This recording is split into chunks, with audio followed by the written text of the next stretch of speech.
Here's the latest sled that I've picked up. Was out deer hunting on the last day of rifle season. Didn't get a deer this year, but I did pick up this snow jet.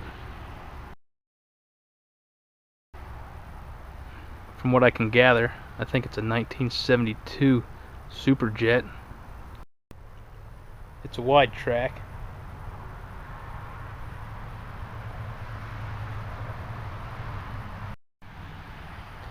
I actually got it off the original owner.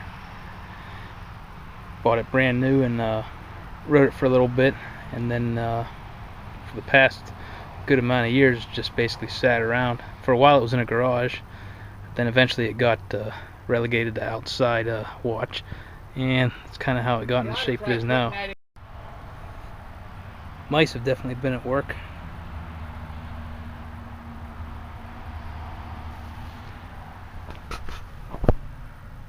$341 miles. But the price was right. Seat's actually pretty nice.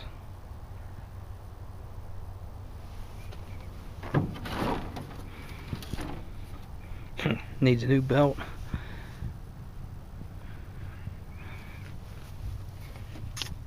And she's got a bit of rot down in the belly pan. Doubt that gas tank's gonna be any good.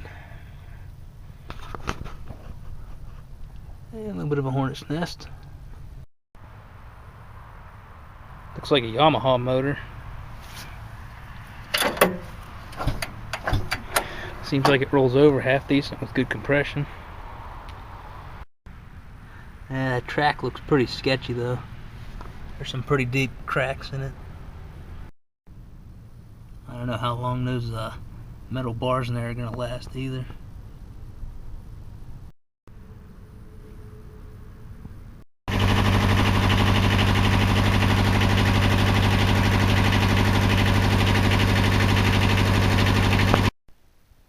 Got the seat off fairly easy.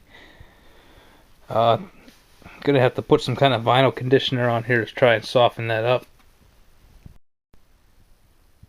Doesn't look too bad underneath. Maybe not a whole lot of surprises in the trunk other than a mouse nest. Alright, turns out we actually did get some pretty cool stuff.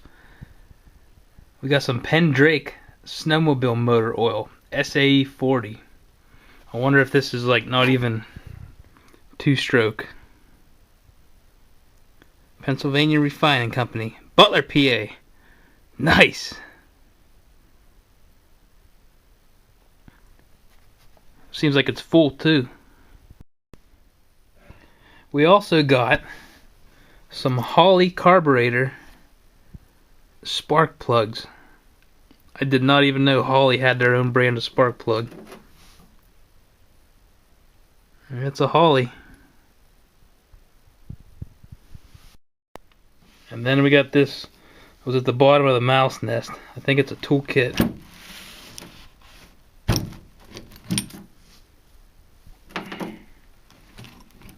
Yeah. Getting things, you know, torn apart. Looks like we only got spark on the mag side.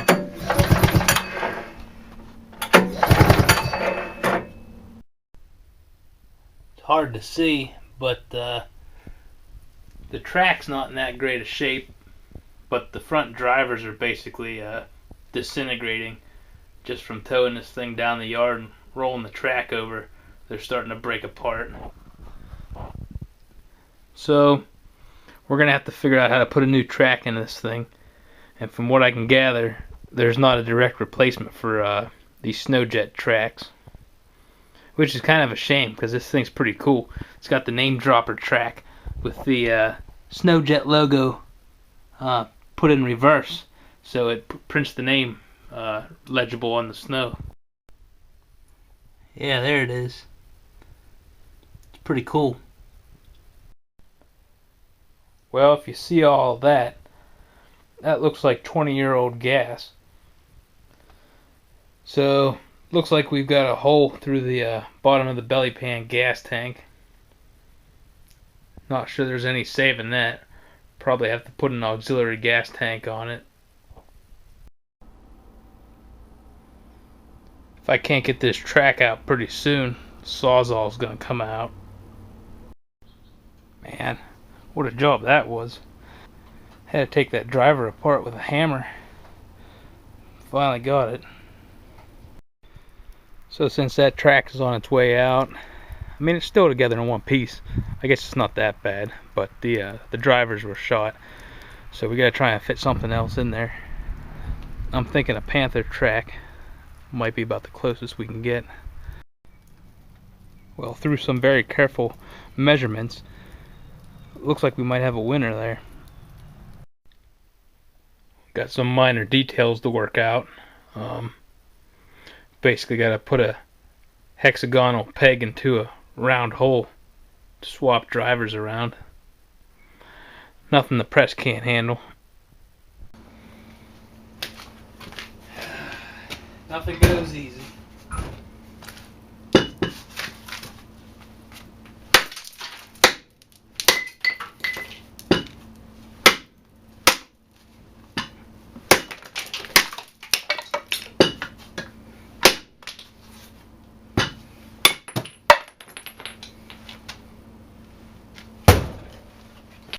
Boy, the neighborhood's going to heck. It's turning into barn fresh choppers around here. Looks like the bearing's not far enough into the chain case. Apparently Snowjet didn't have that bearing pressed the whole way down onto the drive shaft. Thanks, Snowjet. So there's the Arctic Cat drivers on the Snowjet drive shaft. Nothing the hammer and the press could handle. Now we're making some progress.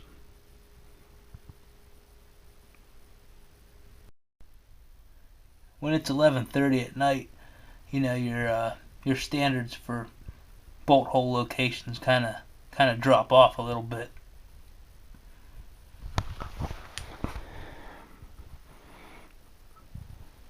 Close enough. Alright, now we're talking. The suspension went in fairly painless. First time with the holes, look like all the cross shafts line up. Now we just got to make some spacers to adapt the narrower suspension to the wider Snowjet tunnel. See, we've got about maybe 1.5 inches or so of extra space that we have to take up inside the tunnel. So we just got to weld some of those spacers into the tunnel to account for the narrower suspension. And since it was just laying around, I had some scrap garage door track, so that's what I used to make into the spacers that are getting welded onto the tunnel.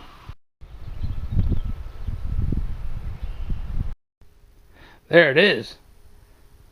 Looks factory. There's the spacer welded to the tunnel, and yeah,